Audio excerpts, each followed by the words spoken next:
So, before I get in this video, it appears our boy Styx has been banned for a couple of days because, he has an educated opinion and YouTube doesn't like that. So he'll be doing exclusive content on BitChute, Rumble, and Odyssey at least for the next couple of days. So for those of you who watch him, that is where he will be. So big news coming out of America. Justice Breyer is announcing, supposedly, his retirement from the Supreme Court. Now, many suspect that this is due to the current red wave incoming in November. Before I get into that, I do want to point out some historical polling information that I came across earlier this morning. If we look at the last two Democratic presidents, we have Clinton and Obama, and looking at their respective numbers going into their midterms, Clinton in 94 had a 46% approval and lost 53 House seats. Obama in 2010 had 45% approval and lost 63 House seats. Trump, on the other hand, had a 40% approval, but he only lost 41 House seats. He had supposedly a sizable chunk less in approval, but also lost noticeably less House seats. Interesting. It does seem to give way to those who believe that Trump's approval rating was much, much higher than the polls would indicate, at least according to this one metric anyway. Now, to make matters worse, if we look at history, Carter had massively high inflation. He was a disastrous one-termer, gave rise to Ronald Reagan. Clinton was such a mess that he handed the Republicans the House and the Senate for the first time in 40 years, and Obama's disastrous midterm mauling became known as the Great Shellacking of 2010. Midterms, historically speaking, that feature a president with an approval of less than 50% results in a loss of 37 seats on average. So given that Biden has become the worst president in a year, taking a 20-point drop in approval, realistically speaking it's probably even more, decimated a 9-point Democratic lead to a 5-point GOP party preference, is set to not only follow in the footsteps of its predecessors and actually exceeding the expectations of an even more glorious fuck-up, because many suspect this polling has pushed and oversampled of Democrats. And even with that, the left-wing Quinnipiac poll was able to catch a 33-point approval rating. And to make matters even worse than that, if we look at the trends of presidents going back all the way to Truman, no president has ever increased their approval rating in any meaningful way at this point in their presidency till the midterms. As a matter of fact, the average drop of approval is a jaw-dropping 8 points. Should Biden follow that trend, or looking increasingly likely to even worsen it, his actual approval rating would be in the mid to high 20s come November. That is a tough pill to swallow for Democrats. But getting back to Breyer, which, again, quite a few would suspect seeing the writing on the wall, Republicans gearing up to retake the Senate and putting the liberal justice on the court with a Republican majority, yeah, good luck with that one. And speaking of the current Senate composition, there could be a potential constitutional crisis at the moment, given that it might not be possible for a VP to be the tie-breaking vote in the Senate to confirm a Supreme Court justice. It's also contingent on the Republicans not being a bunch of sackless cucks as well, so keep that one in mind. Because in 2018, Pence did cast a tie-breaking vote to confirm Jonathan Copes to sit on the U.S. Supreme Court of Appeals. First time ever a tie-breaker vote to confirm a federal judge. Now, I can't confirm this because it is just a rumor, so do take it with a grain of salt, but there potentially appears to be some special interest that has pressed Breyer into retiring early, unless the Democrats get a repeat of the Ginsburg fiasco that happened under the Trump presidency. So there might be some truth to this. We don't know, considering the announcement for his retirement came from the White House before it came from SCOTUS, supposedly, so again, take it with a grain of salt. It could be complete bollocks for all we know.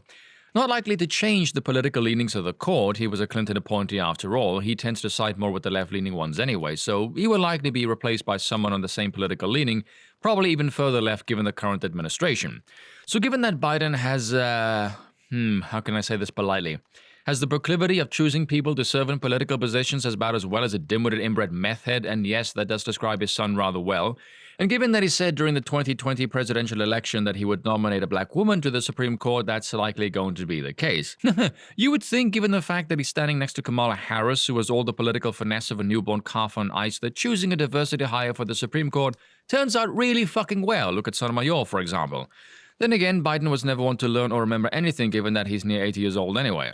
We all know that Biden just needs a win even if it would make fuck all difference to his polling numbers in the grand scheme of things. His demoralized base just needs something to cheer about at this point, which should also tell you the Democrats do not give a fuck about nominating someone who can actually interpret the Constitution. No, it is just a political appointee to score some cheap points with the voters, which also shows you how serious these people are about the merits of effective governance. This is why the 8 poll thing is so destructively stupid, because this is likely what's going to happen. Biden will put forth a nominee that has nothing to do with quality whatsoever, because identity politics has nothing to do with merit. The Republicans will try and block it.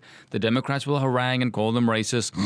We all know this will be the little kabuki theater. By the way, doesn't this give you a great indication of how these elites really see black people? I want to ask black people, you do realize this, right? You can have the most amazingly qualified person ever. That is not the reason why you will be chosen. You will be chosen purely for your genitals and your skin color. Qualifications mean nothing, and everyone knows this. These elites will use you as a pawn to appear virtuous to your base. It's literally just, look, I have chosen one of you people, like me for it, you peasants. That is how they look at you. It is also incredibly demeaning because it shows that these people think that without the benevolent white savior, you will never amount to anything. It is only by the graces of the good whites that you can improve, because without them, you're all Coco the gorilla to these people. And we all know this because the second you find a black conservative, they will change their tune from condescending to overtly racialized hostility instantly. They'll throw out racial slurs at a rate that would make even the most hardened racists go, whoa, ease up a bit, god damn. And because you're not chosen for competency, you are going to fail badly at your position, and everyone is going to see it and say, wow, that's why you don't put these people in positions of power. Only white men should be in positions of authority. And given the hyperpolarization of our current political paradigm, this kind of decision-making only further ingrains this type of thinking into the public consciousness, because here's the truth that no one wants to say out loud, but we all know to be the case. White men are held to a standard that no one else is held to. Typically speaking, if you see a white man in a position of power, you assume competence and expertise. Biden and Fauci do not make this list for obvious reasons. But if you see anyone else aside from that demographic, you assume that demographic difference is the reason for their appointment. But this is what identity politics does. It makes you notice the race, gender, and sexual orientation first. And then it's also the first thing they prop up as an excuse for why they suck at absolutely everything, and then try and smear you if you criticize them for their incompetence, which is also coincidentally making white men look more competent because we don't have this petty bullshit to fall back on. We are just expected to succeed by default due to historical precedents based on privilege and exploitation. You would think Kamala Harris's presence would debunk this nonsense. How did you get in your current position of power, Harris? It wasn't hard work, unless you count getting railed on your back as hard work. No, it's due to some privilege, no doubt, and you suck at it, because you're held to a standard set by previous men and you aren't fit to serve. So perhaps it wasn't white male privilege that got your predecessors their positions after all. And so, Breitbart has presented us with 3 potential choices. U.S. Supreme Court of Appeals for the District Court of Columbia Judge Ketanji Brown Jackson. What a hell of a name. Now, she's already passed through the Senate before. I'm skeptical of her because she's ruled against Trump in the past, and the 3 Republicans who approved her for the courts were Lisa Murkowski, Susan Collins, and Lindsey Graham, and they're all rhinos. I know Graham has said recently that he will side with Trump in a 2024 run, but no one is buying that. That's a slime ball going where the wind blows. Next is Justice Leandra Kruger of the California Supreme Court. Now, she was appointed by fellow Yale Law School alum Governor Jerry Brown in 2014. Now, Breitbart News reported at the time that Kruger has compiled an impressive legal career in a short time, including work at the U.S. Supreme Court, but has never served on a bench or practiced law in California. The Los Angeles Times reported in 2020 that she had emerged as a moderate, though that is relative to a liberal California court. And the last one is Kamala Harris. Now, I'm going to side with Sticks and think, yeah, her ego is way too big and I don't think she would take the position. As politically stupid as she might be, she knows the suggestion is just to get rid of her because Biden does not like her. It will not be seen as a nomination of prestige. It will be a nomination of fuck off. You know the Republicans would lock her out of the position, and I'm not sure how the procedure would go through given the Senate composition at the moment.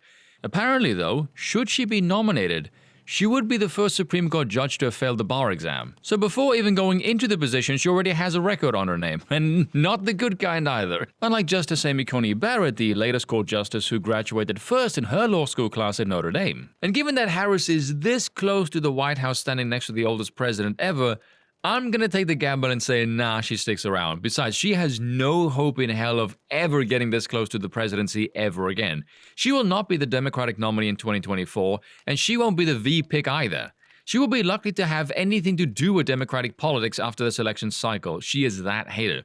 Which, in my opinion, if I'm looking at it now, I would suggest to her, probably take the position because after this election cycle, after everything that she's been through, the chances of her having any position in Democratic politics after this is going to be slim and none. She's going to be like LBJ and just cast it out of the party. So if you want to make a career in politics, this is probably your best bet going forward, because there's nothing else for you out there. And that's all for today. Until next time.